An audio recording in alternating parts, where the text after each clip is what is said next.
الكفر وتشريع الإسلام، والصلاة والسلام على معلم أصحاب الصفة وعلى آله وأصحابه الكرام.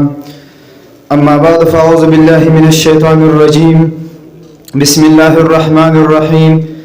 قال الله تبارك وتعالى: ما كان محمد أبا أحد من رجالكم ولكن رسول الله وخاتم النبيين. وقال رسول الله صلى الله عليه وسلم: إن الرسالة والنبوة قد انقطعت فلا رسول بعدي ولا نبي. صدق الله العظيم وصدق رسوله النبي الكريم، ونحن على ذلك لمن الشاهدين والشاكرين. جناب صدر مجلس، معزز علماء کرام، مهمانی گرامی، منصفین حضرات، واجب الاحترام معزز اساتذه کرام او زما د دې جامعې معزز طلبه کرامو، زنن تاسو ته په عقیده ختم نبوت باندې مخاطب یم. یقینا دا عقیده په تمامو عقایدو کې یو حساسه او بنیادی عقیده ده.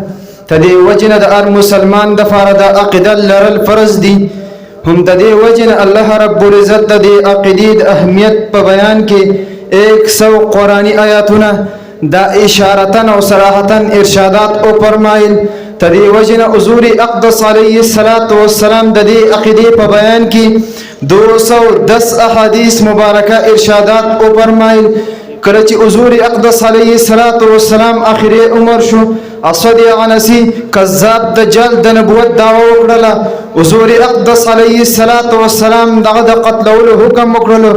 بیا چې کله د حضرت ابو بکر صدیق رضی الله دور خلافت راغی، حضور علیه الصلاۃ والسلام د دنیا نه تشریف یوړل.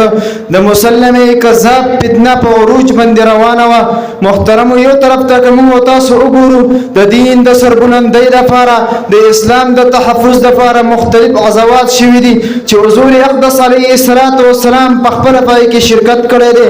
غزوه بدر وګورئ، غزوه احد وګورئ، فتح مکه وګورئ، غزوه حنین وګورئ. مختلف غزوات شوي دي، لیکن په تمام غزواتو کې مجموعي طور صحابه کرام 259 صحابه کرامو د شهادت جام څکلی دی د دین د سربلندۍ لپاره.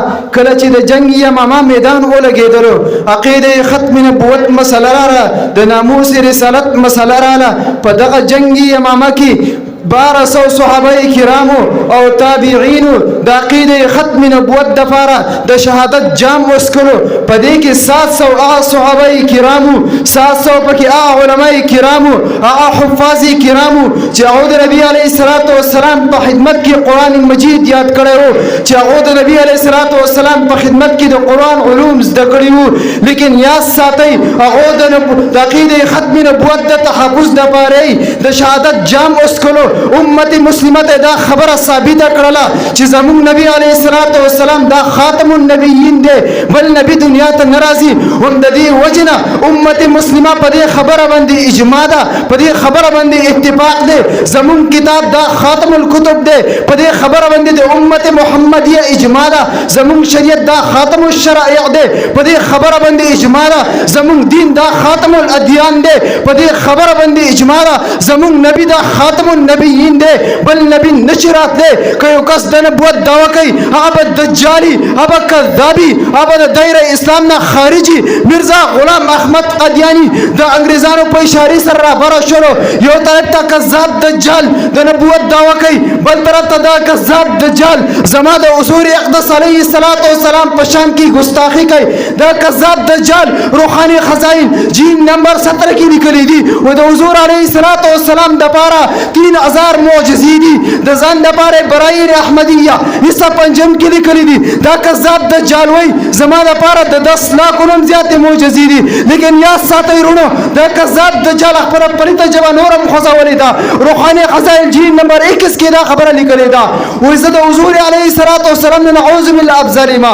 یاد ساتئ وروڼو، دا سړی کذاب کېدی شي، دجال کېدای شي خو نبی نشي کېدلی. ولې په عقیده ختم نبوت دلیل ما سره زما قرآن دی، په عقیده ختم نبوت دلیل زما سره زما د حضور اقدس علیه السلام احادیث دي، په عقیده ختم نبوت دلیل ما سره زما د صحابه هغه ویني دي کومې چې د جنګ یما په میدان کې شیندلې دي، په عقیده ختم نبوت ما سره دلیل زما د امت اجماع ده.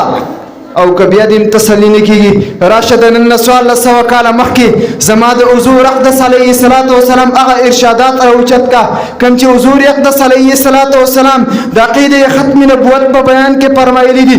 د دې وجه نه حضور اقدس علیه السلام وفرمایل ابو داود شریف حدیث دی انه سيكون في امتي 30 كذابون كلهم يزعم انه نبي وانا خاتم النبيين لا نبي بعدي. اے امت خبردار زمانہ پس په دې امت کې دیرش دروغ جلان نازي کذابان برازي د نبوت دعوا وکي. امت خبردار وانا خاتم النبيين لا نبي بعدي ذاخر نبی ما زمانہ پس بل نبی ناراضي. هم د دې وجنه حضور علیه السلام فرمایي مسلم شریف حدیث دی ارسلت الى الخلق کافتا وختم بي النبيون ز تمام انسانیت ته پیغمبر را لګل شوی ما وختم بي النبيون په ما باندې د نبوت مهر ولې شوی دی بل نبی به ناراضي. هم د دې وجه حضور علیه السلام فرمایي ترمذی شریف حدیث دی ان الرساله والنبوه قد انقطعت فلا رسول بعدي ولا نبي. د نبوت د رسالت سلسله منقطع کړی شو زمانہ پس بل نبی ناراضي. او بیا هم د حضور علیه السلام احادیث یو طرف ته راشد الله رب العزت کلام را اوچت کا. الله رب العزت خپل نبی ته فرمایي اے نبی جی زما بندگانو ته اعلان وکا خپل امتیانو ته اعلان وکا. اے نبی جی وایا قل یا ایها الناس انی رسول الله الیکم جميعا. اے انسانانو واورئ اے امتیانو واورئ زتا ټولو ته د قیامت د ورځې پورې راتلونکي انسانانو واورئ انی رسول الله الیکم جميعا زتا ټول ته پیغمبر را لګل شي ما بل نبی و تاسو ته ناراضي. بیا الله رب العزت په خپل برملا اعلان کوي ما كان محمد ابا احد من رجالكم ولكن رسول الله وخاتم النبيين. اے انسانانو ووري نبی عليه السلام په تاسو کې د چا نسبی پلان نه دی ولكن رسول الله لیکن د الله رسول دی وخاتم النبيين دا د نبی عليه السلام شرافت دی دا د افضلیت دی دا فضیلت دی وخاتم النبيين دا نبوت سلسله په حضور اقدس علیه السلام باندې ختمه بل نبی باندې ناراضي. بس د نبوت مهر په الله رب العزت خپل او چې دا د نبوت سلسله حضور اقدس علیه السلام باندې تمام شو بل نبی به دند نه داخليږي. کوم انبیاء کرام چې راغلي دي باب ان شاء الله ناراضي دا سلسله نه. دا زموږ عقیده او ایمان دی که څوک د عقیده ختم نبوت څادر باندې ډاکا چي نو برملا بوایو دا سره دجال دی دا کذاب دی دا دجال دی. لیکن بیا هم کده قدیانی په حق کې څوک ودرېږي که زما عدالت ودرېږي زدا عدالت نه باغیما کده قدیانی په حق کې زما ریاست ودرېږي زدا ریاست نه باغیما و دا عقیده ختم نبوت د پاره ان شاء الله مال جان وخت قربانو ان شاء الله خپل ویني بوته کو څنګه چې صحابه کرامو د یما په میدان کې مسلمه کذاب د 1 लाख متابعین سره د مقدس مکه نه میټاو کو ان شاء الله قدیانیان مرزایان به ان شاء الله د مقدس مکه نه مقشان دي میټاو ان شاء الله العزیز. دا قیده ختم نبوت د پاره وډو ان شاء الله تیار یو دا قیده د پاره به ان شاء الله تیار یو. واخر